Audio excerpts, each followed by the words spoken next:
Hi guys. Load combination को थोड़ा सा मैं चाह रहा था कि डिटेल में हम पढ़ें, क्योंकि ये बहुत ही इम्पोर्टेंट और क्रिटिकल है एनालिसिस के लिए, स्ट्रक्चरल एनालिसिस के लिए। तो बिना इसके समझने के कुछ कुछ भी हासिल नहीं है। लोड कम्बिनेशन ही ऐसी चीज़ है जिस पे ज़्यादा फोकस करना चाहिए हमें सबसे पहले। लोड कम्बिनेशंस में 2-3 वीडियोस बन सकती है हमारी, क्योंकि मैं चाह रहा हूँ कि ये हम डिटेल में अच्छे से समझें। तो हम चलिए स्टार्ट करते हैं इसको, लोड कॉम्बिनेशन को। लेकिन सबसे पहले आपको यहाँ पे ये ध्यान देना है कि ये जो वीडियो है इसमें हम बात करेंगे लोड कॉम्बिनेशन की, लेकिन ऑर्थोगोनल सिस्टम के लिए। तो मैं फिर से रिपीट करना चाह रहा हूँ यहाँ पे, ऑर्थोगोनल सिस्टम क्या होता है। ऑर्थोगोनल सिस्टम में जो लोड रेजिस्टिंग एलिमेंट्स होते हैं, जैसे कॉलम्स हो गए, शेयर वॉल्स हो गए, वो इस तरीके से ओरिएंट होते हैं अलोंग द साइड्स कि वो साइड्स जो है एक दूसरे के 90 डिग्री पे होते हैं, परपेंडिकुलर। ऑर्थोगोनल उसी को कहते हैं हम। तो उस ऑर्थोगोनल सिस्टम के लिए ये लोड कॉम्बिनेशन है। ये मतलब जहन में रखना है कि लोड कॉम्बिनेशंस चेंज होते हैं जो ही प्लान इरेगुलरिटी आती है या वर्टिकल इरेगुलरिटी आती है, तो चेंज हो जाता है। ओके, यहाँ पे जो ऑर्थोगोनल सिस्टम है उसके जो लोड कॉम्बिनेशंस है वो हम सीधे सीधे ही लेते हैं, मतलब उनमें साइमल्टेनियस इफेक्ट हम कंसिडर नहीं करते हैं। ठीक है। और हॉरिजॉन्टल जो मोशन होता है ग्राउंड का, वो प्रिडोमिनेंट होता है ऐसे स्ट्रक्चर्स पे जो ऑर्थोगोनल होते हैं। उनमें न प्लान इरेगुलरिटी होती है, न वर्टिकल इरेगुलरिटी होती है। तो वर्टिकल जो कंपोनेंट है वो उतना सिग्निफिकेंट नहीं होता, वो इनसिग्निफिकेंट हो जाता है। तो हॉरिजॉन्टल कंपोनेंट्स इसमें ज़्यादातर हम यूज़ करते हैं। हम वर्टिकल पे भी आएंगे लेकिन बाद में उसको हम कहाँ पे, वो हम मैंने पहले वीडियो बना बना बना दी है ऑलरेडी, कि अगर सिस्मिक जोन 4 या 5 में है, मतलब उसकी उसके कुछ कंडीशंस है, वर्टिकल कंपोनेंट हम अर्थक्वेक के कब कंसिडर करते हैं, उस पर भी हम एक और वीडियो बनाएंगे लोड कॉम्बिनेशंस के मुतालिक।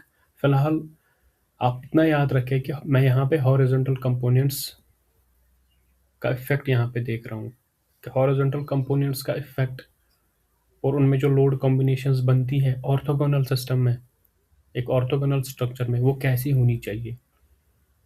ओके, तो हमारे पास ऑर्थोगोनल सिस्टम है और ये लोड कॉम्बिनेशंस है। एक बार फिर मैं बता रहा हूँ कि ये जो यहाँ पे 4 लोड कॉम्बिनेशंस हैं, यहाँ पे ये नहीं है कि 4 ही होनी चाहिए, ये 4 हो सकती हैं, यहाँ 5, 6, 7, 8, 9, 10 भी हो सकती हैं। आप कोई भी लोड कॉम्बिनेशन बना सकते हो, लेकिन इम्पॉर्टेंट ये है कि कॉन्सेप्ट को समझना, किस तरीके से लोड कॉम्बिनेशंस को हम इस्तेमाल करते हैं। यहाँ पे सपोज पहली लोड कॉम्बिनेशन जो इन्होंने दी है 1.5 dead load plus impose load, ये जनरली हम कंसिडर करते हैं जब वर्टिकल लोड भी होते हैं बिल्डिंग के ऊपर, वो तो ऑलरेडी होते ही हैं। तो ये वहाँ पे लाजमी है, मतलब होना, dead load plus impose load. अब उसके बाद, लेकिन ये भी याद रखें कि ये लिमिट स्टेट की यहाँ पे कॉम्बिनेशन है। आप कोई भी लोड कॉम्बिनेशन किसी भी स्टैंडर्ड से ले सकते हो, बट समझना बहुत ज़रूरी है। ये फैक्टर्स फैक्टर्स जो भी यहाँ पे लगे हैं उनको हम मॉडिफाई कर सकते हैं, या वो मॉडिफाई करने के लिए, मतलब हम उनको कर सकते हैं मॉडिफाई। बट उसके बाद अगर हम दूसरी लोड कॉम्बिनेशंस की यहाँ पे बात करें, dead load plus impose load plus minus earthquake load, तो यहाँ पे क्या है कि सबसे पहले हम लोड कॉम्बिनेशन का मतलब समझते हैं। लोड का मतलब है लोड, फोर्सेस, लोड्स, वेट, उनको कॉम्बिनेशन का मतलब है उनको कंबाइन करना। तो लोड्स को टू कंबाइन लोड्स का, इसका इसका मतलब, सिंपल मतलब है कि टू कंबाइन लोड्स, लोड्स को कंबाइन करना। ओके, तो लोड्स को जब हम कंबाइन करते हैं उसी का नाम पड़ा है लोड कॉम्बिनेशन। अब सपोज यहाँ पे मेरा एक बीम है, लोड कॉम्बिनेशन को मैं समझा रहा हूँ कि ये इसका मीनिंग क्या है। सपोज ये मेरा बीम है, यहाँ पे इस बीम में लगा हुआ है डेड लोड 10 किलो न्यूटन का। ओके, इस डेड लोड की वजह से बीम पे जो इफ़ेक्ट्स होंगे, जो रेस्पॉन्स देगा बीम, वो बेंडिंग मूवमेंट की सूरत में देगा, वो रिएक्शंस की सूरत में देगा, शेयर फोर्स की सूरत में। ओके, तो वो जो कंपोनेंट्स है वो डेड लोड की वजह से हम कैलकुलेट करते हैं। मतलब डेड लोड यहाँ पे लगा है, डेड लोड यहाँ पे लगा है इस बीम के ऊपर, वो है 10 kN, और उसकी वजह से जो इफ़ेक्ट्स आएंगे रिएक्शंस की सूरत में या इफ़ेक्ट्स की सूरत में, रेस्पॉन्स की सूरत में, बेंडिंग मूवमेंट आ सकता है इस बीम पे इस डेड लोड की वजह से, और रिएक्शंस आ सकते हैं या शेयर फोर्सेस आ सकते हैं। अब मैंने सिंपली यहाँ पे डेड लोड कंसिडर किया है और बीम पे लगा दिया, लेकिन उसी बीम पे इम्पोज लोड भी आ सकता है, तो मैंने फिर इम्पोज लोड अप्लाई किया इस बीम पे 15 kN, और उस 15 kN लोड की वजह से इसमें रिएक्शंस आएंगे, इसमें इसमें बेंडिंग मूवमेंट आएगा, शेयर फोर्स आएगा। अब सपोज मैंने सॉफ्टवेयर यूज़ करके इस बीम पे लोड अप्लाई किया 10 kN as a dead load. उसके बाद मैंने क्या किया, इसको मैंने अलग से डिफाइन किया, या अलग से डिफाइन करना पड़ता है। मतलब लोड अप्लाई करो, डेड लोड 10 kN, ये कट कैटेगरी अलग है ना, डेड लोड कैटेगरी। तो डेड लोड कैटेगरी में जाके वहाँ पे हम डेड लोड 10 kN अप्लाई करते हैं। तो ये एक सपोज एक कैटेगरी होगी जो हमने अप्लाई कर दिया लोड, डेड लोड। उसके बाद हम फिर से इम्पोज लोड या लाइव लोड की कैटेगरी में जाते हैं, और वहाँ पे हम इम्पोज लोड 15 kN अप्लाई करेंगे इस बीम पे। वो भी हो गया। तो दो चीज़ें होगी, मैंने इसी बीम पे, सेम बीम पे डेड लोड 10 kN अप्लाई किया, उसके बाद इम्पोज लोड 15 kN ऐड किया, और मैंने सॉफ्टवेयर को बोला कि इसको आप एनालाइज करो। मैंने रन किया एनालिसिस कमांड, एनालाइज कमांड, तो ये रन हो गया। लेकिन फिर जब मैं रिजल्ट्स देखता हूँ, इसके आउटपुट रिजल्ट्स देखता हूँ, ये जो सारा कुछ मैंने प्रोसेस किया, सॉफ्टवेयर उसको खुद ही कैलकुलेट करेगा कि बेंडिंग मोमेंट कितना आता है वो देता है, और शेयर फोर्स कितना आता है वो देता है। अब यहाँ पे जब मैं आउटपुट रिजल्ट्स को देखूँ, तो वहाँ पे सिंपली आएगा आपको कि डेड लोड की वजह से इतना बेंडिंग मोमेंट आ गया, डेड लोड की वजह से इतना रिएक्शन आ गया इस बीम पे। उसके बाद नेक्स्ट दिखाएगा इम्पोज लोड की वजह से इतना बेंडिंग मूवमेंट आया, इम्पोज लोड की वजह से इतना रिएक्शन आया। ये कंबाइन करके नहीं देगा सॉफ्टवेयर आपको खुद ही, क्योंकि उसको नहीं पता कैसे कंबाइन करना है, किस तरीके से कंबाइन करना है, या मतलब उसके लिए सॉफ्टवेयर को कमांड देना ज़रूरी है पहले। अब हमने मतलब आप ये समझोगे मैंने तो सेम बीम पे 10 kN डेड लोड पे अप्लाई किया, फिर इम्पोज लोड भी अप्लाई किया, तो ये तो खुद ही कंबाइन करना चाहिए। ऐसा नहीं होता, ऐसा नहीं होता। यही यहाँ पे ये क्रिटिकल पॉइंट है, यहाँ पे यही समझना बहुत ज़रूरी है। यहाँ पे हम गलती कर जाते हैं, हम लोड से अप्लाई करते हैं, उसके बाद हम ये नहीं देखते कि मतलब इसको इनने सॉफ्टवेयर ने कैसे हमें रिजल्ट्स दे दिए। रिजल्ट इंटरप्रिटेशन बहुत ही इंपॉर्टेंट है, बहुत इंपॉर्टेंट है रिजल्ट इंटरप्रिटेशन सॉफ्टवेयर से। तो यहाँ पे फिर हम क्या करेंगे, तो फिर मैं अलग से यहाँ पे मेरी दो कैटेगरीज होंगी। एक कैटेगरी ये होगी कि आपने डेड लोड अप्लाई किया 10 kN, दूसरी कैटेगरी होगी कि आपने इम्पोज लोड अप्लाई किया 15 kN। फिर मैं एक और कैटेगरी डिफाइन करूँगा। यहाँ पे मैं सॉफ्टवेयर को कमांड दूंगा कि नाउ आपको क्या करना है, combine dead load with impose load. तो मैं क्या करूँगा, dead load plus impose load, मैं एक कमांड दूंगा सॉफ्टवेयर को, और उसके साथ में फैक्टर दूंगा कोई इनमें से, मतलब जो भी स्टैंडर्ड के हिसाब से फैक्टर होगा, 1.2, 1.5, 0.9, वट एवर।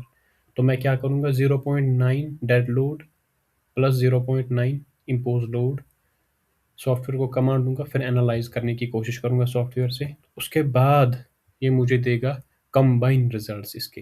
डेड लोड उसने पहले क्या दिया था मुझे, डेड लोड की वजह से कितना मूवमेंट आया। अब वो क्या करेगा, एक और कैटेगरी बनाएगा, वो उसमें देगा वो dead load plus impose load की वजह से कितना बेंडिंग मूवमेंट आ गया इस बीम पे। अब वो इंडिविजुअल भी देगा कि इंडिविजुअली कितना है इसका इफेक्ट, इंडिविजुअली कितना है इसका इफेक्ट, लेकिन अब वो कंबाइन करके भी देगा मुझे कि dead load plus impose load की वजह से इस बीम पे कितना बेंडिंग मूवमेंट आ गया, dead load plus impose load की वजह से रिएक्शंस कितने आ गई इस बीम पे। तो इसीलिए लोड्स को कंबाइन करना बहुत ज़रूरी है, क्योंकि हकीकत में in reality dead load plus impose load simultaneously apply हो सकते हैं, साइमल्टेनियसली आ सकते हैं वो किसी भी स्ट्रक्चर के ऊपर। तो वहाँ पे ये नहीं कह सकते आपके डेड लोड तो ऑलरेडी है, तो मुझे क्या ज़रूरत है फिर डिफाइन करने की इसको साइमल्टेनियस इफेक्ट के लिए स्ट्रक्चर को? नहीं। डेड लोड का मतलब ये है कि जो स्ट्रक्चर का अपना लोड है वो डेड लोड माना जाता है। इम्पोज लोड का मतलब ये है कि जो हमने उस पर इम्पोज किया है फर्नीचर की मदद से, या जो जो लोग रहेंगे उस पर, चले फिरेंगे, वो लाइव लोड है या इम्पोज लोड हो गया। तो वो एक तो स्ट्रक्चर का ऑलरेडी लोड है वहाँ पे, अपना structure dead load plus impose load भी आ गया ना, तो साइमल्टेनियसली इफेक्ट उस बीम पे पड़ेगा, उस कॉलम पे पड़ेगा, उस स्ट्रक्चर पे पड़ेगा। तो हमें साइमल्टेनियस इफेक्ट के लिए स्ट्रक्चर को डिज़ाइन करना होता है, स्ट्रक्चर को एनालाइज करना होता है, और उसी लोड के ऊपर जो इफेक्ट्स वहाँ पे आएंगे, बेंडिंग मूवमेंट्स कॉम्बिनेशन की वजह से, उस पर हम स्ट्रक्चर्स को या एलिमेंट्स को डिज़ाइन करते हैं। तो ये बहुत ज़रूरी इंपॉर्टेंट कंसेप्ट है यहाँ पे, इसलिए मैंने इसको थोड़ा बहुत समझा यहाँ पे। इसलिए मैं बोल रहा हूँ कि लोड कॉम्बिनेशंस जो है, लोड कॉम्बिनेशंस बहुत ही इंपॉर्टेंट कंसेप्ट है यहाँ पे। तो इसको हम इसको इसको मतलब एक ही वीडियो में नहीं समझा जा सकता, 2-3 वीडियोस इसके बनाने बहुत ज़रूरी है समझाने के लिए। और मुझे उम्मीद है कि आपको समझ आ रहा होगा कुछ ना कुछ इस सीरीज़ से। और इसीलिए अब हम यहाँ पे हॉरिजॉन्टल कंपोनेंट्स की बात कर रहे थे कि हॉरिजॉन्टल कंपोनेंट की वजह से, मतलब एक बिल्डिंग है हमारे पास, ये प्लान है, इसमें दो डायरेक्शंस होते हैं, एक ये वाली डायरेक्शन होती है, एक ये वाली डायरेक्शन होती है। एक्स डायरेक्शन समझो आप इसको वाई डायरेक्शन समझो आप, दो ही डायरेक्शन है ना। इस या तो बिल्डिंग में इस तरह लोड आ सकता है, या नेगेटिव एक्स में आ सकता है, या तो पॉजिटिव वाई में आ सकता है, या नेगेटिव वाई में आ सकता है। दो ही डायरेक्शन है हमारे पास। तो मतलब हम सिंपलिसिटी के लिए और भी डायरेक्शन हो सकती है, मतलब यहाँ से भी आ सकता है विंड, या यहाँ से भी, या इफेक्ट हो सकता है अर्थक्वेक से। लेकिन हम सिंपलिसिटी के लिए रिजॉल्व करते हैं इसको तीन ही कंपोनेंट में, दो हॉरिजॉन्टल कंपोनेंट्स, एक वर्टिकल कंपोनेंट। अब यहाँ पे एक स्ट्रक्चर खड़ा है, तो इसको भी हम, ये रेगुलर शेप है इसकी, तो यहाँ से ये एक डायरेक्शन होगी हमारी, यहाँ से एक और डायरेक्शन होगी हमारी। हम ये जो रेजिस्टिंग लोड रेजिस्टिंग एलिमेंट्स होते हैं उनको उसी तरीके से ओरिएंट भी करते हैं। हम इस तरीके से इसको ओरिएंट करते हैं कि ये अलोंग द साइड्स ओरिएंट हो जाए, ताकि हमें आसानी हो फिर लोड लगाने में। हम लोड भी उसी तरीके से फिर लगाएं, क्योंकि हमारे पास आसानी के लिए ही दो डायरेक्शंस हैं, एक्स और वाई डायरेक्शन, इस रेगुलर बिल्डिंग में। और वर्टिकल इफेक्ट के लिए भी हम करेंगे आगे बात। यहाँ पे अब मैंने इसको हॉरिजॉन्टल कंपोनेंट्स के लिए लोड कॉम्बिनेशंस को यहाँ पे देख रहा हूँ मैं। ई एल यहाँ पे सिर्फ ई एल एक्स नहीं है, या ई एल वाई नहीं है, मतलब ई एल एक्स और ई एल वाई तो यहाँ पे दो ही डायरेक्शंस है ना, यहाँ पे एक और डायरेक्शन आ सकती है, वर्टिकल डायरेक्शन। ई एल यहाँ पे इन्होंने जनरलाइज इसीलिए किया है क्योंकि यहाँ पे वर्टिकल इफेक्ट या वर्टिकल कंपोनेंट भी आप ऐड कर सकते हो अगर चाहो तो। अब यहाँ पे पहले मैंने सिंपल केस लिया है यहाँ पे, इसीलिए लिया है क्योंकि हॉरिजॉन्टल कंपोनेंट्स, ये जो हॉरिजॉन्टल कंपोनेंट्स होते हैं ये प्रीडोमिनेंट होते हैं हमारे। तो प्रीडोमिनेंट जो अर्थक्वेक इफेक्ट्स होते हैं ज़्यादातर वही रहते हैं बिल्डिंग्स के ऊपर, जो रेगुलर बिल्डिंग्स होती हैं। ओके, अब सपोज 1.2 यहाँ पे ऑलरेडी है फैक्टर, उसके बाद डेड लोड तो ऑलरेडी रहता है, इम्पोज लोड भी रहता है। उसके बाद हम ई एल एक्स में इसको डिफाइन करेंगे, मतलब यहाँ हम यहाँ पे क्या बनाते हैं कि लोड लग रहा है ई एल एक्स में, मतलब एक्स डायरेक्शन में। एक्स डायरेक्शन में हम लोड लगाने के बाद इसको कंबाइन करेंगे और एनालाइज करेंगे, तो ये एक कॉम्बिनेशन बन जाती है।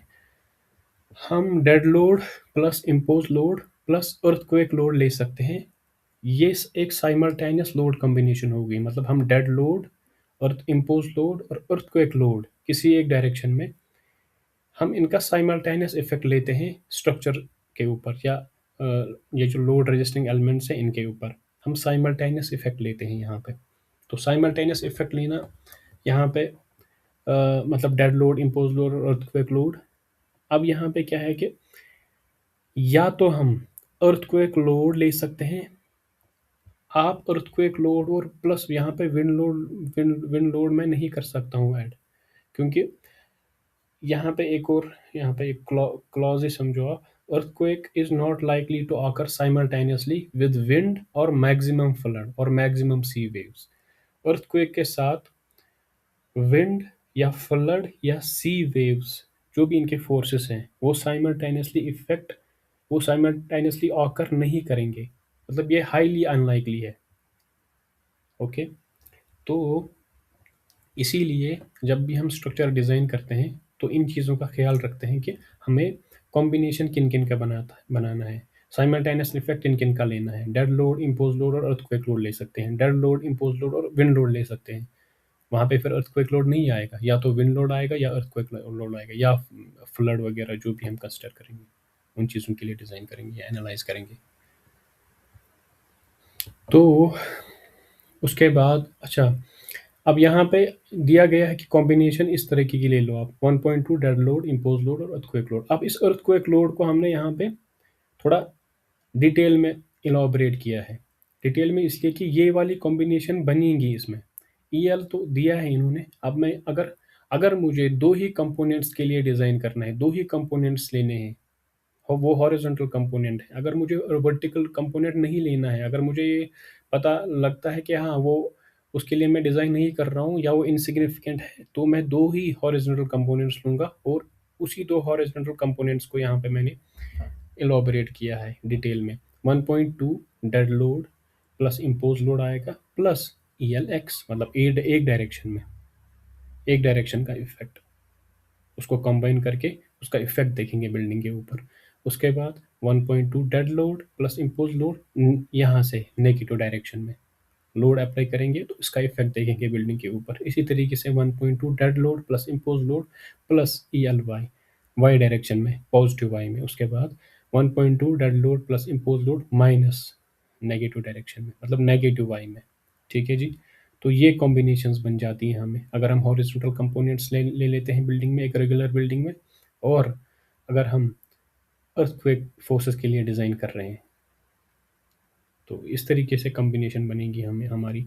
इसी तरीके से आप ये जो तीसरी कॉम्बिनेशन है 1.5 dead load plus minus impose earthquake load, इसको भी आप ऐसे ही रीडिफाइन करके अप्लाई कर सकते हो सॉफ्टवेयर में या बिल्डिंग के ऊपर, जैसे भी आपको निकालना है या लोड्स कैलकुलेट करने हैं। अब बात आती है डेड लोड क्या है बिल्डिंग के ऊपर, इम्पोज लोड क्या है बिल्डिंग के ऊपर, उसको कैसे कैलकुलेट करते हैं, अर्थक्वेक लोड कैसे कैलकुलेट करते हैं, वो अब अलग टॉपिक है, उस पे हम बाद में आएंगे। पहले हम समझेंगे ये क्या है, मतलब असल में कहानी क्या है।